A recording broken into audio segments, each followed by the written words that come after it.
My name is Tanaka Seiji. Today I'm just an old man in a corner of Osaka, waiting for death, but there was a time when that name echoed through the underworld of Western Japan. The fortune built on blood, the comrades lost to betrayal.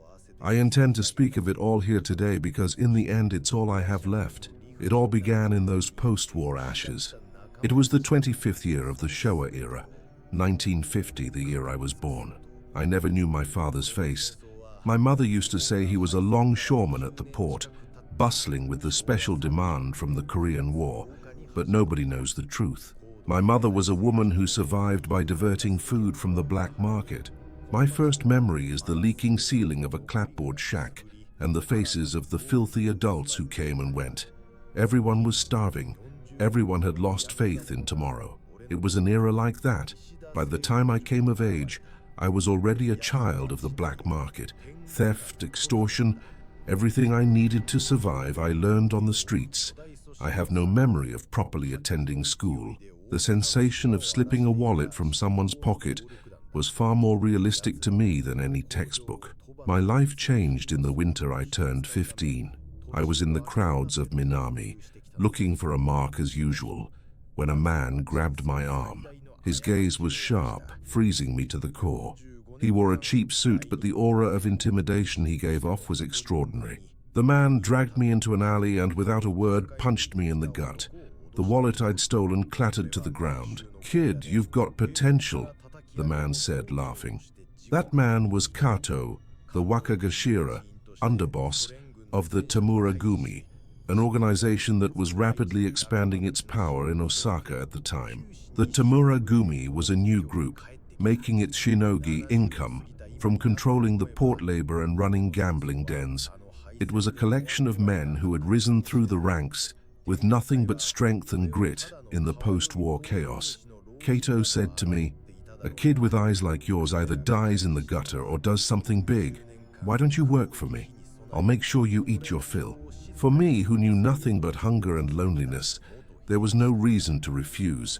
From that day on, I became an errand boy for the Tamura-gumi, cleaning the office, answering phones, buying cigarettes for my seniors, Aniki. It was the first time I knew something called family. It wasn't a blood tie. It was a connection far thicker and far more dangerous, known as the sakazuki, the ritual exchange of sake cups. The clan boss, Tamura Goro, was truly a monster, born from the post-war darkness, a large frame covered in countless scars. He spoke little, but when his gaze fell on you, you froze like a frog stared down by a snake. The boss, Oyabun, would gather up outcasts like me, men who had fallen through the cracks of society, and raise them as his personal soldiers. I still remember the day the Oyabun called me by my name for the first time, Seiji. It was about 6 months after I joined. In a skirmish with a rival organization, one of our young men had been taken out. It was time for retaliation. Under Kato's orders, I hid a dosyu dagger in my coat and stood watch near the rival group's office. I was supposed to be just a lookout, but as bad luck would have it, I ran straight into one of their members. He was a young man, but built much bigger than me. The instant I thought I'm going to be killed, I had unconsciously drawn the dagger from my coat. The dull sensation of it sinking into the man's stomach, the smell of iron. I just watched, stunned, as the man looked at me in shock and slowly crumpled to the ground. When I returned to the office, the Oyabun watched me in silence. After Kato explained the situation, the boss slowly rose and clapped me on the shoulder. "Well done. Now, you are true family." Those words sealed my fate. I felt no guilt. On the contrary, I felt a high from being acknowledged by someone for the first time. I decided I would live in this world. From that day, I was no longer a mere errand boy. My life as Tanaka Seiji, member of the Tamura-gumi, had begun. My work came to include everything from guarding the gambling dens to collecting debts and sometimes cleanups. It was far too harsh a job for a 16-year-old boy, but I was desperate. I wanted to be recognized by the Oyabun and my brothers. I wanted a place to belong, one where I would never be betrayed. Osaka in those days was a battleground. Clans of all sizes fought bloody wars over territory. The Tamura-gumi was no exception. I navigated countless life-or-death situations. There were rainy nights in alleys where the neon lights wet the asphalt that I dodged an enemy's blade. There were times at a bar counter when the man sitting next to me was, an instant later, submerged in a pool of his own blood. Death was always my neighbor, but strangely I felt no fear. Instead, all there was the raw feeling of being alive. Every time I smelled blood, adrenaline rushed through my body and I fell into the illusion that I had become someone special. I began to rise through the ranks quickly. My courage and the cold-bloodedness to pull a trigger without hesitation were highly valued by the Oyabun. By the time I turned 18, I was already in charge of several younger men. No one looked at me as that kid from the black market anymore. Everyone feared and respected me as Tanaka of the Tamura-gumi. I gained money, women, and power. It felt as if the underworld was compensating me for the entirety of my lost childhood. But somewhere in my heart, a cold wind was always blowing. Even when I was drinking and laughing with my comrades, in a fleeting moment I would be assaulted by an indescribable void. The face of the man I killed, the blood-soaked asphalt, my mother's tired back, they haunted me like ghosts. This is a record of my sin and my punishment. It is the story of the glory of a shining era and the decay that was silently progressing just beneath it. About how the illusion I believed in, called Ninkyo, the code of honor, was so fragile and so cruel. I will tell it all, here and now, as the only proof that a man like me once existed in this world. In the latter half of the 1960s, Japan was in the midst of its high-speed economic growth. With the Tokyo Olympics approaching, the entire country was simmering in a state of feverish excitement. The old and the good were being torn down one after another, and new buildings stretched toward the sky. It was the same in our world. A wave of modernization was crashing into the world of the Yakuza. Surviving as just an old-fashioned bakuto, gambler, or tekia, peddler, was no longer possible. The Tamura-gumi had a keen sense of the changing times. The Oyabun, using the funds from the port business as capital, founded construction and real estate companies one after another. On the surface, they were legitimate enterprises, but in reality, they were front companies for the clan. By intervening in public works bids and engaging in jiage, forcible land eviction, our business shifted from daggers and pistols to bundles of cash and the world of politics. I too was past 20 and had become a central figure in the clan. I was no longer a mere punk. I was given the title of acting boss Tanaka. I wore bespoke suits and drove imported luxury cars. At night I drank with politicians and executives from major corporations in the clubs of Kitashinchi. They needed our power, complicated eviction negotiations, suppression of labor disputes, digging up scandals on rival companies. The brighter the surface world shone, the darker its shadow grew, and the more work we had. But there were those who were displeased with this change. The old guard, old-fashioned Yakuza. To them, our methods seemed like a heretical path that dishonored the way of Ninkyo. In particular, our relationship with the Yamazaki-gumi, an established clan also based in Osaka, was a powder keg. The Yamazaki-gumi was a typical bakuto group, making its living primarily from gambling dens and bookmaking. They watched with bitterness as we, the economic Yakuza, deepened our ties with the police and politicians. Tamura's outfit isn't Yakuza anymore. They're just a bunch of money grubbers. Such gossip reached my ears as well. The collision began over something trivial. In a gambling den in the Kita district, one of our young men got into a brawl with a Yamazaki-gumi member. It was a common story, but behind it lay the deep-seated animosity between the two organizations. The incident, which everyone thought would be settled with a quick truce, instantly escalated into a war involving the entire organization. It was 1966, the beginning of the bloody conflict known as the Osaka War. Gunshots echoed throughout the city. In coffee shops, in bars, sometimes on the street in broad daylight, members were killed. A comrade you had drunk with the night before would be found the next day as a cold corpse.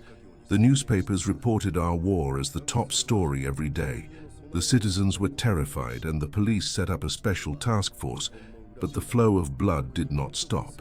I was also on the front lines of this war. I stalked the night streets hunting for enemy executives. There was no fear. There was only loyalty to the Oyabun and rage for my murdered comrades. Maybe my senses were completely numb back then. I no longer felt any hesitation in taking a person's life because it was the only way to survive. One rainy night, I was staking out a restaurant in Tennoji, a favorite spot of the Yamazaki Gumi's underboss, preparing to take him out. Intel said he was meeting his mistress, alone. It was me and two of my men. The plan should have been perfect. We entered through the restaurant's back door and moved down the hall. The sound of the rain muffled our footsteps. We reached the target room and I signaled my men. We slid the door open silently. Inside, the underboss and a young woman in a kimono were drinking sake. The underboss was startled for a second when he saw my face, but he quickly flashed a smile of resignation. "Tanaka, is it? You came to pick me up personally." I said nothing and raised my pistol. The woman screamed. In that instant, the underboss reached inside his suit. He had a gun too, but I was a fraction of a second faster. 2 dry shots echoed in the room. Red flowers bloomed on the underboss's chest. He slumped over the table and didn't move. I turned the gun on the woman. She was frozen, just trembling. Should I kill her, eliminate all witnesses? That is the ironclad rule of this world. But I couldn't pull the trigger. The woman's face, twisted in terror, somehow overlapped with my mother's face from long ago. "Pretend you saw nothing. If you say one word to the police, I'll hunt you to the ends of the earth and kill you." Spitting those words, I left the room. I had no way of knowing at the time that this single moment of hesitation would later twist my fate so drastically. Killing the underboss elevated my reputation even further. The Oyabun summoned me, said only, "Good work," and handed me a thick envelope stuffed with cash. But my heart was not at peace. That woman's face was burned into my mind and wouldn't leave. Something inside me, something that should have been completely accustomed to killing, was beginning to change, slowly but surely. The war bogged down into a quagmire with no end in sight.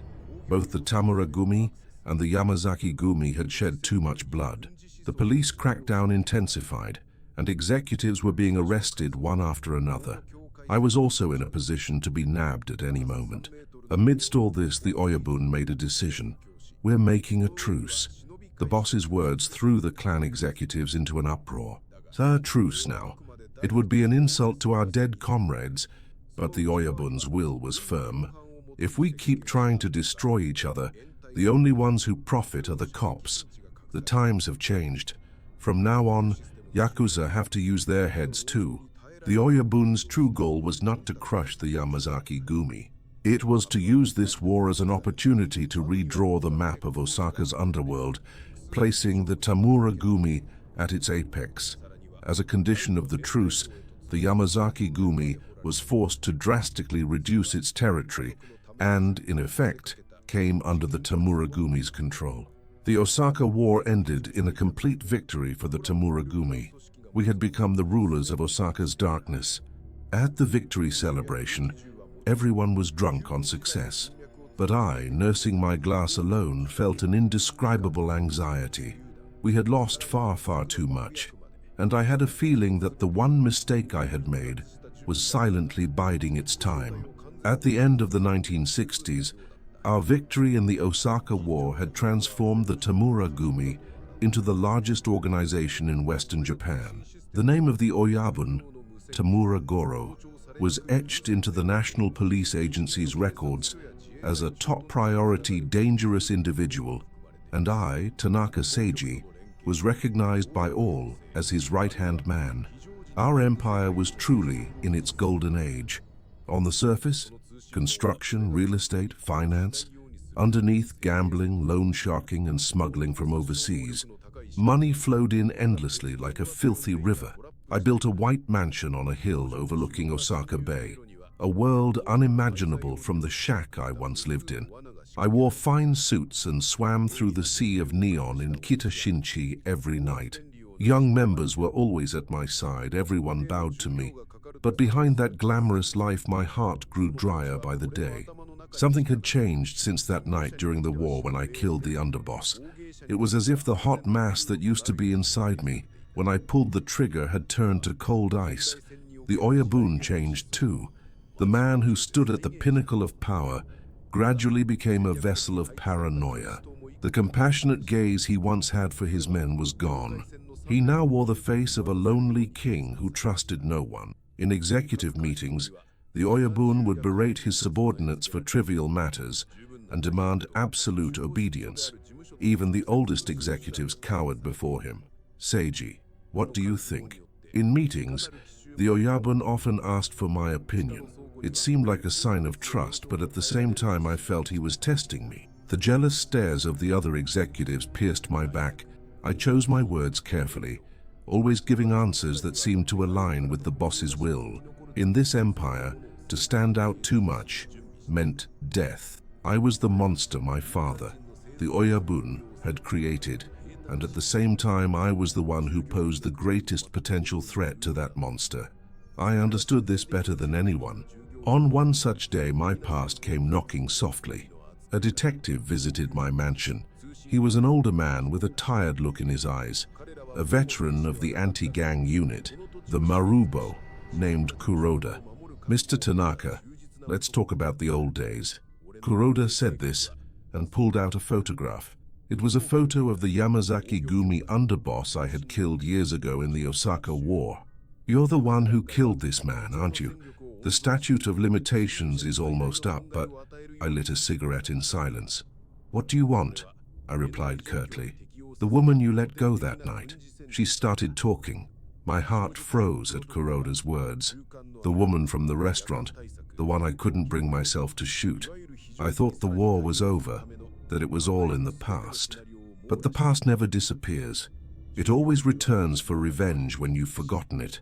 The woman, he said, had left town seeking police protection after the war, but years later she had become mentally unstable and begun to confess everything. There was no conclusive evidence, but the police intended to reopen the investigation with me as the suspect, Kuroda said. You're not young anymore either. You can't keep living this life forever. How about we make a deal? Kuroda proposed that if I fed him internal information on the Tamura Gumi, he would make this case go away. He would guarantee my safety if I betrayed the Oyabun. Don't be ridiculous. You think I'd sell out my boss? I threw Kuroda out, but my mind was in turmoil. If the police made a serious move, my arrest was only a matter of time. If that happened, the Tamura Gumi wouldn't get off lightly. I would bring huge trouble to the organization. After agonizing over it, I decided to confess everything to the Oyabun. I believed the boss would surely protect me. In his study, I told him the entire exchange with Kuroda. The boss listened in silence, his expression unchanging, and when I finished speaking, he slowly opened his mouth. Seiji, you need a rest. I didn't immediately understand what he meant. Lay low for a while. Go somewhere far away until the heat dies down. I'll arrange everything. They sounded like words of concern, but the Oyabun's eyes no longer held their former warmth. What was there was the cold gaze of an executive thinking only of the organization's reputation. To the boss, I was no longer his trusted right-hand man, but a risk to the organization, a troublesome ember. Understood. It was all I could say. The boss's decision was absolute. Defiance was not permitted. That night I packed my bags. I wasn't told my destination. The clan would arrange everything. Like a leashed dog, I could only obey. Before leaving the mansion, I glanced at a photo displayed in my study. It was a picture of me and the Oyabun when we were younger, arms around each other's shoulders, smiling. Back then, we truly were father and son. But when did it happen? When did such a cold, dark river begin to flow between us? The car carrying me headed east on the highway into the night. The neon lights of Osaka, streaming past the window, looked distant and hazy, just like my own life. This was the beginning of the end of my empire. I was being exiled from paradise by the man who was my father and my God. It was for no other reason than that my very existence had become a danger, threatening the empire my father had built. Several days passed after I was driven out of Osaka. The car had taken me to a desolate hot spring town at the tip of the Izu Peninsula. The safe house the clan provided was an old standalone house on a cliff overlooking the sea. 2 young members were assigned to watch me, but I rarely spoke to them. I just spent all day, every day, staring at the rough waves of the Pacific. There was no contact from Osaka. It was as if the world had fallen silent, as if a man named Tanaka Seiji had never existed. What did the Oyabun intend to do with me? Would he really call me back to Osaka once the heat was off? Or would I be kept here, left to rot? Or worst case, would I be erased? The more I thought, the more paranoia ate at my mind. I had dedicated everything to the Tamuragumi. I was prepared to throw away my life for the Oyabun at any time. But perhaps that loyalty had been nothing more than a one-sided illusion. To the Oyabun, I was just one of many pawns, a piece to be discarded without hesitation if it became useless or if it was deemed dangerous. That truth seeped coldly into my heart, which had grown quiet like the sea after a storm. This life continued for about a month, when one night the phone rang at the safe house. One of the young guards handed me the receiver with a grim look. "Acting boss, it's from Osaka. It's Kato Aniki." Kato, the man who brought me into this world, the man I'd looked up to as an older brother ever since I joined, who had guided me, sometimes harshly. He was now the Wakagashira Hosa, deputy underboss, the clan's number 3. "Seiji, are you safe?" Kato's voice on the other end of the line sounded terribly weary. "Aniki, what the hell is going on? The Oyabun, is he going to—" "Calm down and listen," Kato cut me off. "Ever since you left Osaka, the clan, man, it's gone strange. The Oyabun, he's completely lost it." Kato's story was shocking. After I left, the Oyabun, as if a dam had burst, began purging the old guard executives, forcing them to cut off their own fingers, yubitsumi for trivial mistakes, or unilaterally forcing them into retirement. Those who had been close to me, he said, were especially targeted. The clan was filled with terror and suspicion. Everyone was afraid they'd be next. The Oyabun is afraid of you, of your charisma, and your strength. He was always paranoid that one day you'd become a threat to him. This business with the cops was just a trigger, Kato continued. If this goes on, the Tamuragumi will rot from the inside and collapse. The Oyabun is trying to destroy the very empire he built with his own hands. I can't just stand by and watch anymore. Aniki, don't tell me. The worst-case scenario flashed in my mind. Yeah, that's right. We're forcing the Oyabun to retire. We're going to build a new Tamuragumi. Seiji, I need your strength. Come back. I'm not saying you'll be the new boss, but stand with me. Rebuild this clan with me. It was, unmistakably, an invitation to a coup d'etat. Betrayal of the Oyabun, the heaviest sin in this world. I was speechless. I had never even considered raising a hand against the Oyabun, that absolute being. But I also understood what Kato was saying. Under that king who had become a vessel of paranoia, there was no longer any future. Let me think about it. It was all I could manage to say. After hanging up, I couldn't sleep. Outside the window, the moonlight illuminated the dark surface of the sea. What should I do? My debt to Tamuragoro, the man who raised me, or the future of the organization that was collapsing? A few days later, I made my decision. I slipped past my guards and fled the safe house. Under the cover of darkness, I hitchhiked to Tokyo. There, I contacted an old acquaintance and got my hands on a pistol. My goal was not to join the coup. I intended to settle this whole mess with my own hands. I would return to Osaka, and I would meet the Oyabun face to face, to tell him from my own mouth that my loyalty was spotless and that I was not a threat to the organization. And if even then, the Oyabun refused to believe me, then, with this hand, I would kill the man who raised me. I felt that this, in its own way, was my final act of ninkyo to the boss who took me in. It was the only way to settle the score that I had learned in this world. The cold weight of the pistol told the story of my resolve. I was no longer a cog in the machine. I was about to confront my own destiny as an individual, as Tanaka Seiji. Rattling on a night bus, I headed for Osaka.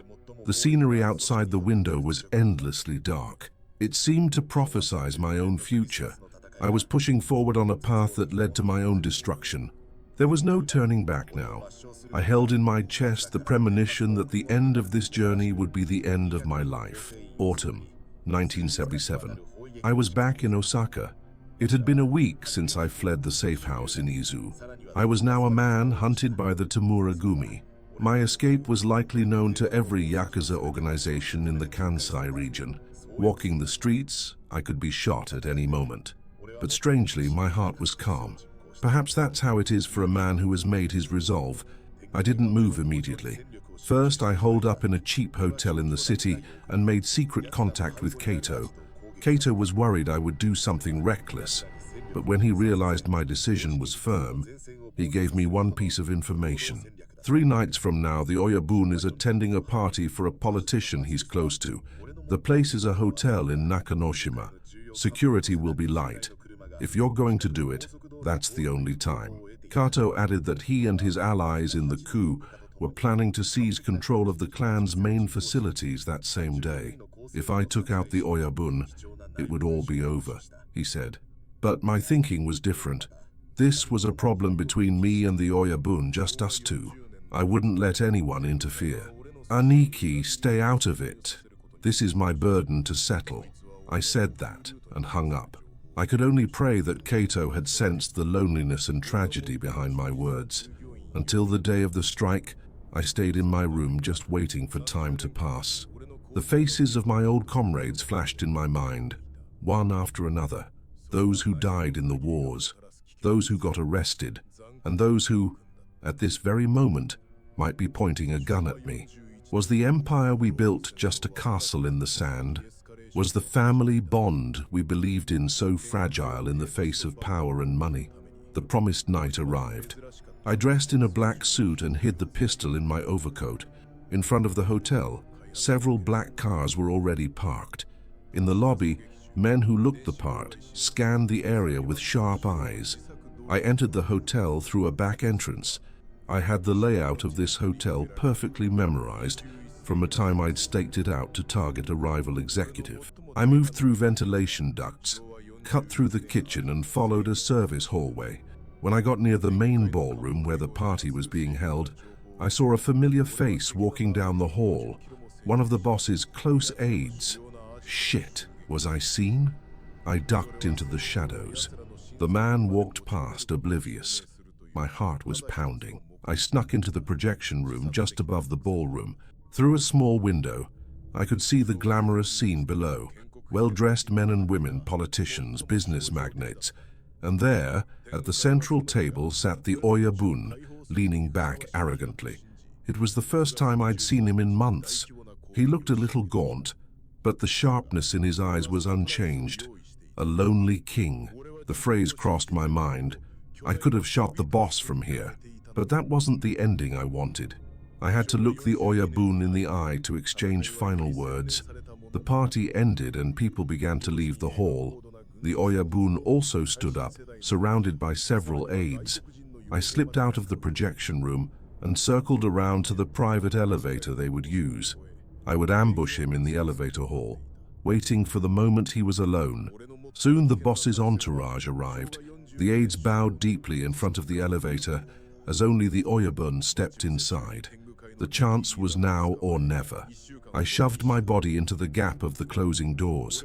Inside the elevator, the Oyabun and I stood face to face. When he saw me, his face flashed with surprise for just an instant, but it quickly returned to its usual cold mask. Seiji, you're alive. I figured you were scurrying around like a rat. His voice was devoid of emotion. I need to talk to you, I said, my voice trembling. There is nothing to talk about. You betrayed me, that's all. I never betrayed you, I shouted. I dedicated everything to you, to the clan. Why wouldn't you believe me? The elevator ascended quietly. In the confined space, the air between the two men grew taut. Believe? The boss snorted. Is there anything in this world you can believe in? There is only power and fear. I was afraid of you, of the light and darkness inside you, the same kind that's in me. One day you would devour me, so before that could happen, I would devour you. It's as simple as that. His words pierced my chest like a cold blade. So that was it. My loyalty, my years of service, none of it meant anything to this man. You're a lonely king, I said, my hand moving to the pistol in my coat. But you shouldn't forget that it was us, your men, who made you king. Silence. The Oyabun also reached inside his suit. His eyes were brimming with murderous intent. The elevator reached the top floor and the doors opened. That was the moment. The boss and I drew and fired at the same time. 2 gunshots roared in the small space. The smell of gunpowder. A burning pain tore through my left shoulder. The Oyabun clutched his chest and slowly crumpled to the floor. Clutching my wounded shoulder, I approached the fallen boss. He was spitting up bloody foam, trying to say something. I leaned my ear toward his mouth. This is fine. Those were the last words I heard from the Oyabun. His eyes looked peaceful. Perhaps the lonely king had finally been released from his burden. I looked down at the Oyabun's body, just standing there, paralyzed. I had killed my father with my own hands. Outside the elevator doors, hotel staff and security guards, alerted by the noise, were gathering. My long life as a fugitive was just beginning. After I shot the Oyabun, my memory is fragmented. The chaos in the hotel, the wail of sirens, the screams of people. Through the searing pain in my shoulder, I walked away from the scene like a sleepwalker. How I got out of the hotel, I can't remember now. I only know that when I came to my senses, I was wandering the night streets of Osaka with no destination. Tanaka Seiji died that day. As the acting boss of the Tamura Gumi, I was put on the most wanted list across the country, the great traitor who killed his own foster father. My place in the Yakuza world and in straight society was completely gone. All that was left for me was an endless life on the run. The first person to hide me was Kato. The coup had succeeded, and Kato had taken over as the new Kumicho, the third boss of the Tamura Gumi. The Oyabun's death was officially ruled as the result of an internal power struggle, and my existence was officially buried in the shadows. But beneath the surface, Kato helped me escape. Seiji, use this to get by until the heat dies down, and whatever you do, don't make a move until you hear from me. When we met again, Kato said this as he handed me a bag full of cash and forged identification. In his eyes, I saw the regret of having cornered his friend and the heavy pressure of being a new leader. I said nothing, just nodded. An unbridgeable gap had formed between us. My life as a fugitive continued west and then south. The flop houses of Kobe, a port town in Shikoku, a mining town in Kyushu. I changed my name and lived day to day as a manual laborer. My former glory felt like a lie. Days covered in mud and sweat, chugging cheap liquor. But strangely, it wasn't painful. In fact, I even felt a sense of peace somewhere in my heart. There were no false titles, no posturing. Just the feeling of being alive as a single human being. At night, on the hard futon of a cheap inn, I always had the same dream. The dream of the elevator, where I shot the Oyabun. His last words, "This is fine." Was he forgiving me? Or was he mocking my fate? No one knows the answer. After 2 years on the run, I drifted to Okinawa. At the time, Okinawa had only recently been returned to Japan, and it was a chaotic place. A mixture of American culture and a unique atmosphere. In the town of Koza, I started a small black market business, fencing goods diverted from the US military bases. Maybe on this island, where no one knew my past, I could live quietly. I began to harbor that faint hope. It was there I met a woman. She ran a small bar near the base. She too was a woman with a shadow, having lost her family in the war and survived on her own. We were naturally drawn to each other. We didn't ask much about each other's pasts. We just lived closely, like wounded animals huddling together for warmth. I felt for the first time human warmth, slurping the Okinawa soba she made, drinking awamori. I never knew such a mundane, everyday life could be so precious. I started to think it wouldn't be so bad to spend the rest of my life on this island with this woman, that the Yakuza Tanaka Seiji was truly dead, but the past hunted me down, no matter how far I ran. One evening, as I was cleaning up the woman's bar, two men walked in. They were strangers from the mainland.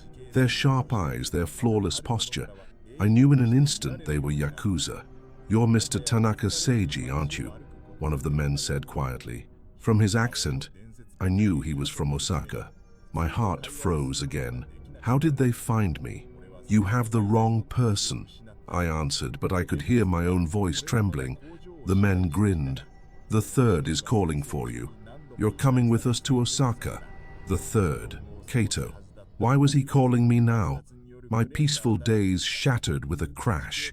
The woman was looking at me, her face anxious. I couldn't drag her into this. "All right, I'll go," I said, as if resigned. As I left the bar, I looked back at her. "I'm sorry. Forget about me." She shook her head, crying. I never saw her face again. On the plane to Osaka, I stared at the clouds outside the window. My short and only normal life was over. Why was Kato calling me back? Did he intend to give me a role in the new Tamura Gumi? Or did he intend to offer me up to the Oyabun's grave, now that I was no longer useful? Either way, my destiny was being dragged back into that vortex of blood and gunpowder.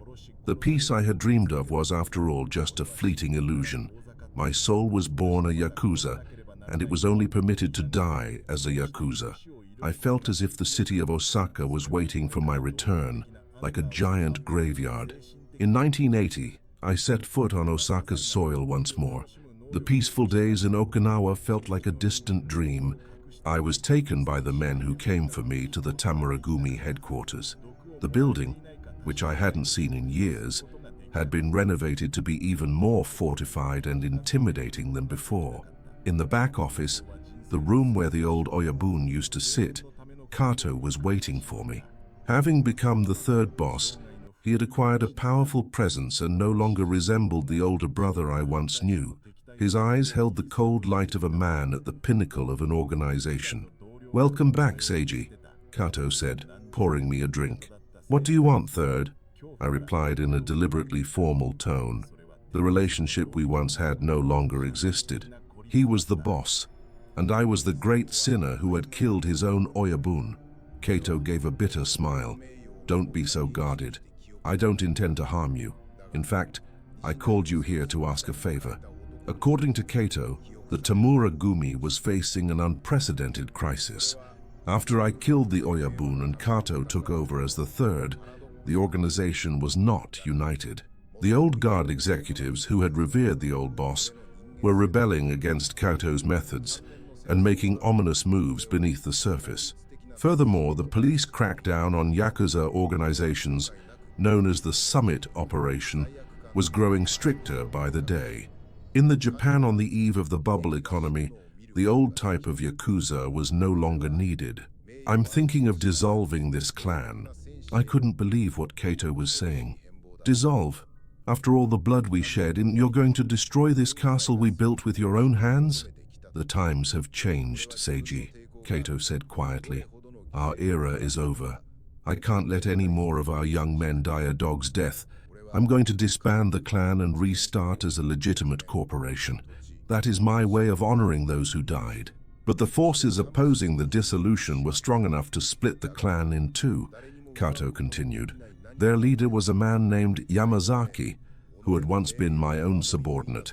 Yamazaki was an old-school hardliner who openly criticized Kato's economic Yakuza policies.